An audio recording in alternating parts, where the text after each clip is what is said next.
You don't have a lot to laugh, right? It's got like you laughed before, rather than joking. Yeah. Good morning, everyone. We've got one embargo section today just for the dailies, with everything embargoed until 10:30 p.m. tonight. Now, signal when that period begins.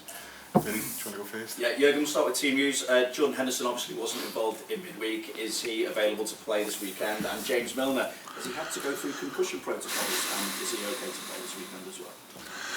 So, Hendo, yes, he's available. Trained yesterday, completely normal, so should be fine. Was only a little thing, but serious enough to not involve him in the last game. Yes, and you answered the question already pretty much yourself. When you go through a concussion protocol, you are not available for the next game because you have to go through different stages. He's fine, but still, that's how it is, and it's how it is rightly so.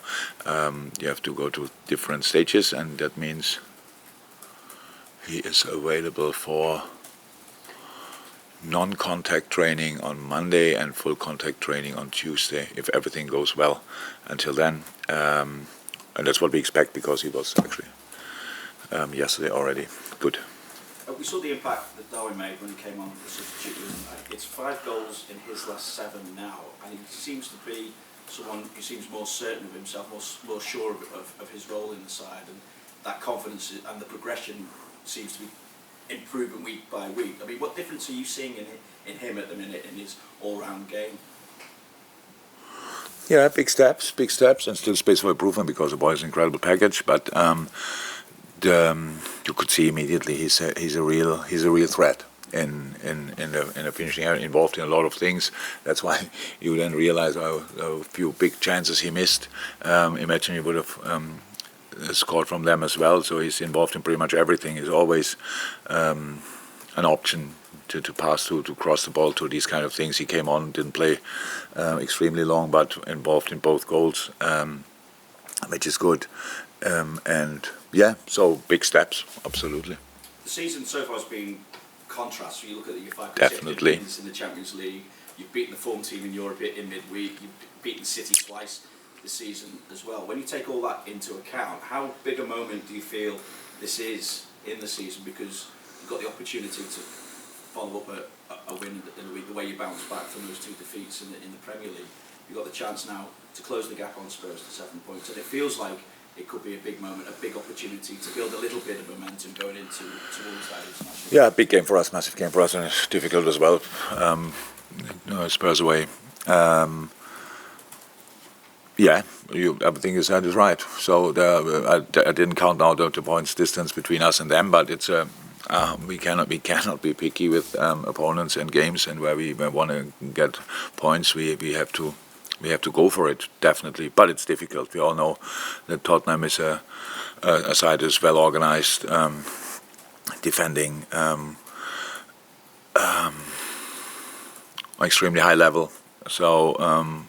And counter-attacking is a massive thing now. The last 2 games we had to chase the game, and we saw the offensive power as well. So I think Spurs it's a good moment. So they had turned now 2 important games around the last minute, and especially the last one was a really big one for Tottenham. And so we are prepared for a confident, strong opponent. Tottenham was your first ever game, I think, wasn't it, for Liverpool? You've done relatively well against them over the last, I think you were beaten in 9 now. So that one before the 9, that was the game at Wembley that seemed, it doesn't feel like it's a million miles away maybe from now in terms of good Champions League games either side, and then maybe it's a blip, and then it seems to be around that time. Can you see any similarities from that sort of period to now in terms of doing really well and then a blip, and then just to put things into perspective? You mean when we lost 4-0 or what? 4-1 at Wembley. Oh, 4-1. Oh, Mo scored. Mo scored. The first half. One of the 400 goals he scored against Tottenham in a 4-1. Yeah, I took Dejan off. You had that really research, huh? But I remember that as well, by the way, because I had Dejan the next day in the office. I asked him to come in, not as he knocked on my door. Just even some I of the thank quotes. God I cannot feel anymore what happened 4 years or whenever it was ago. But the situation, what we have is, so like we see what we are capable of doing in specific ways, really big games, good games, stuff like this. But then it's a lot of games, and we have to always to frig a little bit who can play again, who is not aware. But it's not. It was never now like, yeah, same lineup again. Come on, let's go from here. So I don't think we had that chance a lot of times. These kind of things. So that's why it's probably. But I can't remember that what was around this game, to be honest. But it's like this: if you are not consistent, then there's always a reason for it, and very often it's a reason with availability. Who can you play? How often can they play? Blah blah blah. All these kind of things, and that's one, not the only, but one of the reasons why we are not consistent. If it was that time as well, then there are similarities. If not, then not. So we are.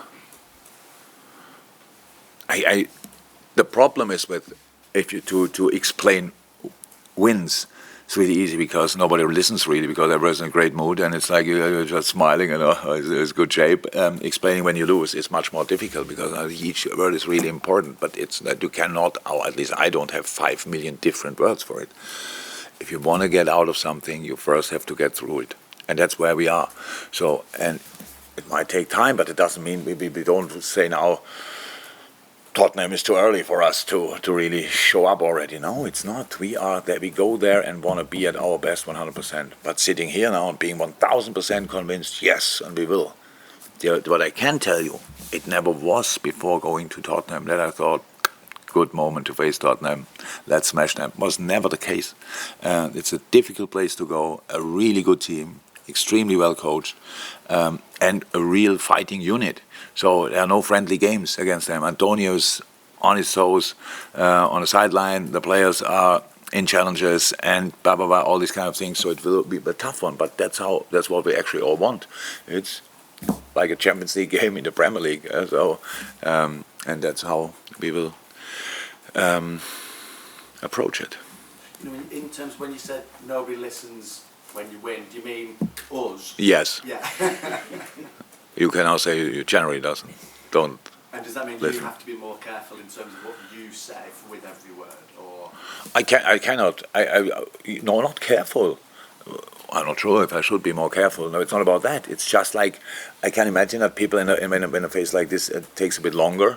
So they are always the same, fighting and doing this and again and these kind of things. Yeah, sorry. Without fighting, we shouldn't even try. Yes, we have to fight through this. That's the case. That's how it is. You cannot play through it. You cannot say now, by the way, forget the defending stuff. Let's just circle around them and these kind of things. Pass the ball through them. Nutmegs here, back heels there. That's not how it works. So, and that's why we are in the mood we are. And it's absolutely okay. And of course, that it's rather good that in between you lose against Leeds, and I couldn't have felt worse. No chance. But then you play a good game against a team in form, and that gives you a lift. That's normal. Completely. Bam. Here we go. And now we play Tottenham, and now we try to make sure that we feel like after the Napoli game. Thank you, Juliet. Is it as easy, Jürgen, then, as saying that you raise your game, the team raises its game against bigger, better opposition? Like your Napoli, like your Manchester City? But it didn't only do that. We won.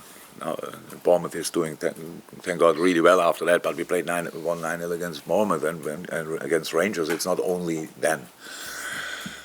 But our problem, why we changed systems and why we did all these kind of things, is one is the availability of players. The other thing is like we were not as solid defensively as we used to be. So, and you can always point the finger in the things you don't do well and say, okay, this was not good, we have to improve this, we have to improve that. Or you give them a completely new textbook. So, and that's what we tried with changing the system. So now it's not about how did we last game, so it's like a new chapter. Okay, in this system we do it like this. You don't compare it with the last one. So like a positive start and to make sure to help the boys, because that's actually my main job, to help the boys to do what they do in the most confident way and manner. And that's why we did that. And because our problem in these moments was defending, actually, as a team, as a unit. And that's why I said now the last game, we defended Napoli extremely well, a football-playing side, but we closed exactly right gaps. Everybody was involved, chasing from the back. Our counter press was really good. We had a high last line. That means we were high up in midfield, so we really could be around these situations, the football things. And that's why it's not the system gave us opportunity to defend better. No, we defended in a system better, in which we didn't defend that well 5-6 weeks ago, since we played it last time. And that's it. We have to defend on an incredibly high level. And then sometimes, and now the big challenge, obviously, even if we defend really well, we have to attack as well. And now against Tottenham, counter attacks are a real threat, a real strength of them.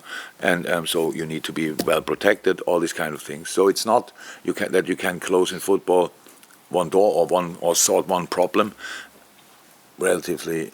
Or relatively it's pretty likely that you open another problem in that moment, another gap in football, and these kind of things. And that's why we are trying. And with all the things we know about football, in the end you have to play the game. And the next game is Tottenham, and I'm looking forward to it.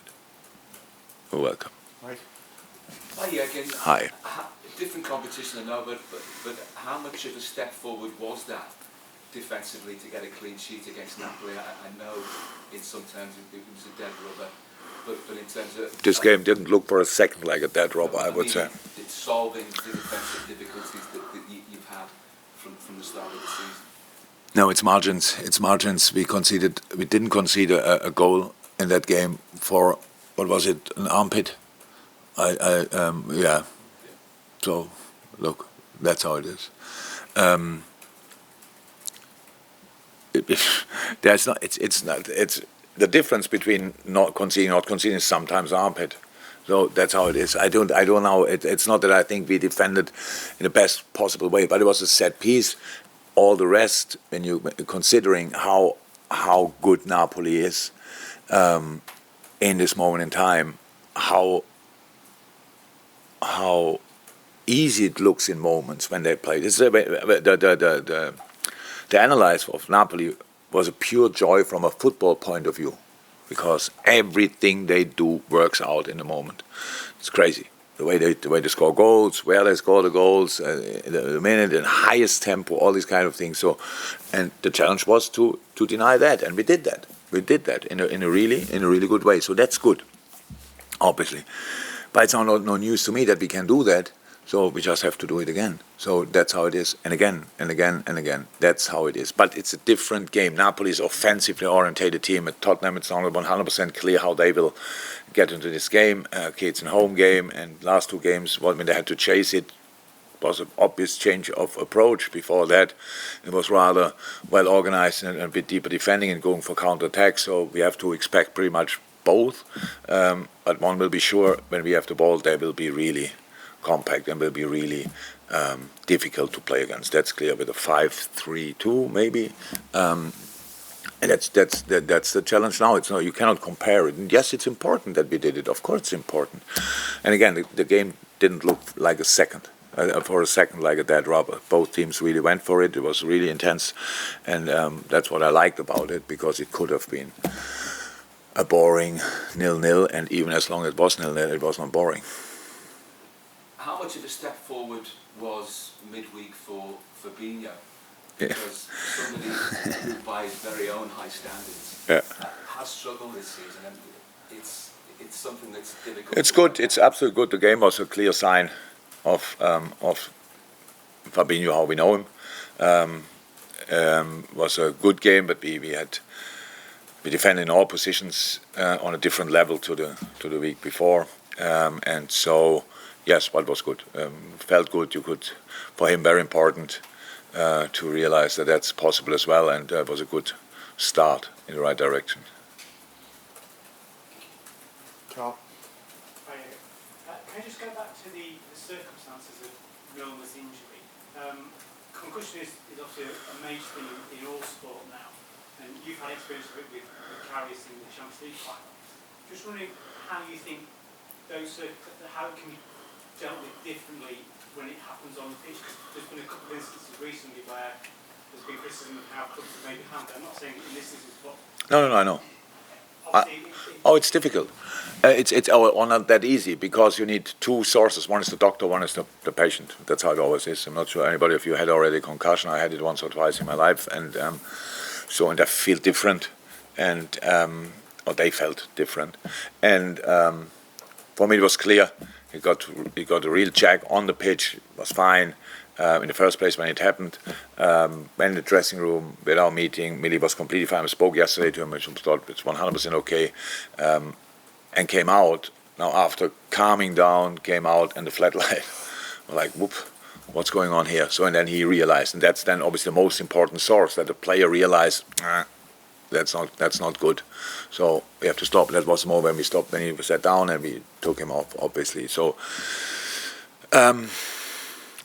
I don't think it can be really dealt differently with it, because usually a doctor gets on the pitch, and if the doctor, and doctors are like this, if they feel, hey, he's not all right, then it's immediately gone. There's no chance for the player to say, no, I'm fine, but we count my fingers or whatever tests they are doing.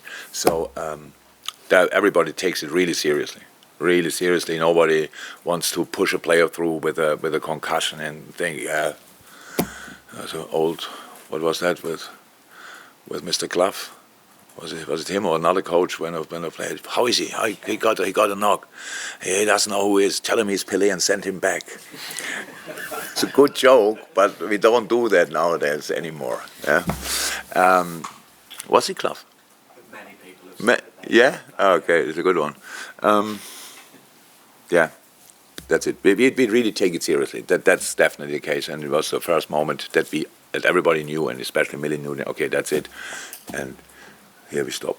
I guess that highlights the difficulties of diagnosing concussion, because you don't know when it's going to kick in off. There's quite a gap between you getting the blow and then feeling the effects. And there's been talk of sort of temporary fixes, like you obviously have access to a concussion substitute, but there's been people sort of suggesting you have a temporary substitute while someone is assessed, and all sorts of ways of getting around it. But is that not a viable option, do you think? You've got to work on the basis of the deep. Yeah, but it's in high performance sports on the pitch, surrounded by 30, 40, 50, 60, 70, 80, 90, maybe 100,000 people. I think it's typically enough to do it in a close environment, in a medical practice. So to figure it out immediately, so you need a few tests probably. So that, how I said, two sources, doctor and player, and everybody takes it seriously. When the player is dizzy, then he's off. First moment, immediately done. And when a doctor has the feeling that he's not right, then he's off. That's the quickest we can do. What shall we do else? What else shall we do? I know when you say now temporary subs, I'm fine with the concussion sub, absolutely fine. Take him off and bring another player, means you can still change 5 times after that. The other team has an extra sub. I think that's the best we can do. About when you say now, it takes quite a while between getting the concussion and that is really kicking in. I'm not sure 15 minutes is then the time to wait for. So then people tell you after an hour it kicks in. That's, I think, how we do it is the right way. And it doesn't happen that often, to be 100% honest. I can't remember one before. It's now the first time. It was the way Millie got hit. But when did we have a concussion before? I can't remember it. So we can talk about it like it happens all the time, and the boys are constantly in danger. They are not. They're well-trained athletes, and it doesn't happen that often. But if it happens, we have a solution for it, which is much better than ever before in football's history. Is there space for improvement? Probably, but I don't know how. Last one to Neil Jones then onto the embargo section. Obviously it's 2 weeks until the start of the World Cup, and there's a growing number of players now either out of the World Cup or... I don't like, I hate this subject. Okay, well, can I still ask a question from my point of view? Is there anything you can do to balance that? No. The threat of players or No. the demands of No. That's it. Well, these problems were so clear. They were so clear. And nobody mentioned it for one time until 3-4 weeks before the World Cup. When all of a sudden player got injured and they say, oh, they cannot play the World Cup. Whew. So this specific problem that players who got late injured in a season and cannot play the World Cup is not new. So after a long season, it happens everywhere in the world. But now, starting the World Cup a week after the last game, oh, that's a bigger risk. Crazy. Nobody cares about us, how we deal with it. And you ask me all the question, and if I give you all the answers and these kind of things, what do you think what I shall do? Ask the players before Southampton or now before Derby, really want to play? So, yeah, but what's the situation? You asking a question is one. But we are all guilty, and you more than I am guilty, for letting it happen. Letting it happen in the first place. Oh, and now it's happened. Now we have the situation, and that's it, and we have to go along with it. And for the players who get injured and cannot play is a disaster. But how can we change that?